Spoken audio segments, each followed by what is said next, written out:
The world told us that to survive, we needed more. More gear, more objects, more weight strapped to our backs, as if the path to freedom were paved with excess. They taught us that safety comes from accumulation and that survival is measured by the size of the backpack we drag through life.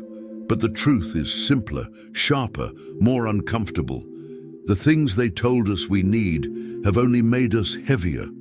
We bought equipment, but lost direction. We built kits, but misplaced ourselves. And now, we stand in the middle of a civilization that mistakes clutter for preparation, noise for knowledge, and consumption for wisdom.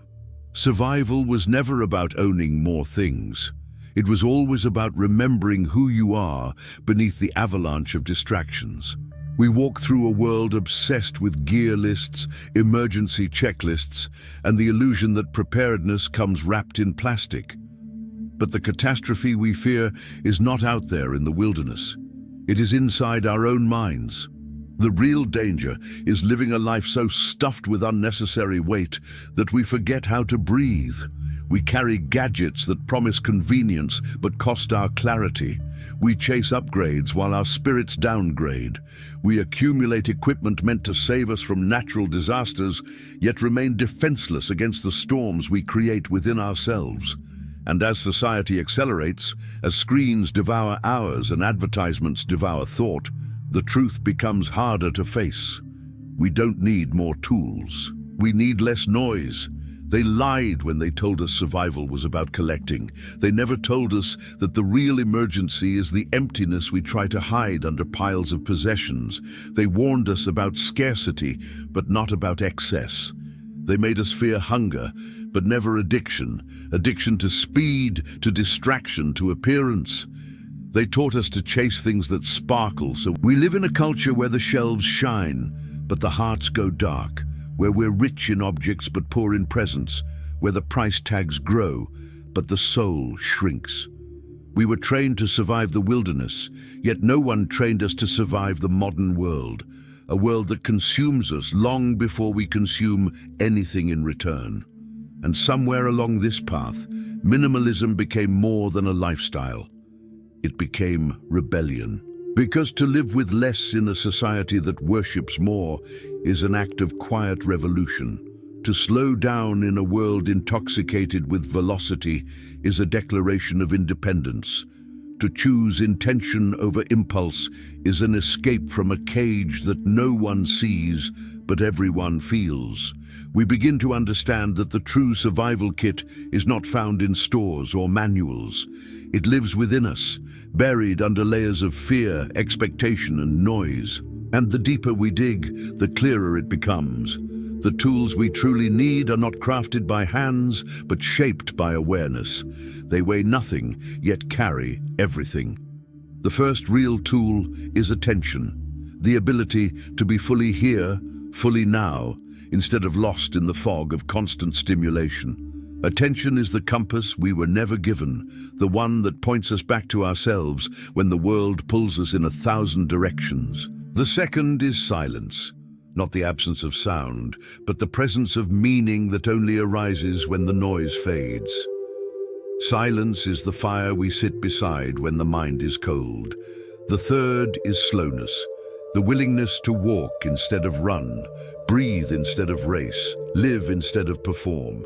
Slowness is not weakness, it is the strength to resist a culture that confuses haste with purpose. And as these inner tools awaken, the illusions start to crumble. We begin to see that survival was never about carrying more. It was about carrying wisely. The fourth true tool is simplicity, the art of needing little to live much. Simplicity is the shelter we build inside ourselves, a place where the wind of chaos cannot enter. The fifth is awareness, the skill of observing our thoughts instead of drowning in them, of watching our desires instead of becoming their servants. The sixth is detachment, not indifference, but the courage to release what weighs us down.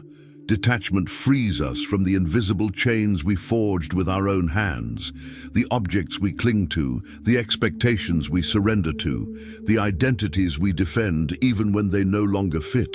The seventh is presence, the rare, sacred act of actually inhabiting the moment we're living. And the eighth, the final tool, the one they never taught us because it threatens everything they sell, is inner peace, the quiet knife that cuts through illusion, the soft flame that survives every storm. When we understand this, the world shifts, the weight in our chest loosens, the fear of not having enough dissolves, replaced by the realization that we already possess everything essential. The survival gear we were trained to buy becomes irrelevant in the face of the internal gear we were trained to ignore, and slowly we reclaim ourselves. We discover that freedom is not found in the clutter of preparation, but in the clarity of awareness. We awaken to the truth that the heaviest burden we ever carried was the belief that we needed more to be whole. And once this illusion breaks, a new life begins. Lighter, quieter, deeper. This is the moment when the world no longer feels like an emergency. This is the moment when simplicity becomes sanctuary. We stop running toward things and start returning to ourselves. We begin to see that the modern catastrophe was never about lacking resources. It was about lacking presence. And as we step into a life guided by the 8 inner tools, we realize that survival is not about enduring the world, but embracing it with a mind unburdened. The chaos remains, but we no longer belong to it. The world is loud, but we have learned the volume of our own silence. And so the revolution begins, not with noise, but with stillness, not with accumulation, but with release, not with new possessions, but with new vision. We walk lighter, think clearer, breathe deeper. We become the kind of survivors that no disaster can break, because our strength does not depend on what we carry, only on who we are. And in this clarity, hope rises. Not the loud, desperate kind, but a quiet hope, steady and luminous. The hope of a life lived intentionally. The hope of a mind no longer exiled from itself. The hope of a soul at peace in a world addicted to chaos.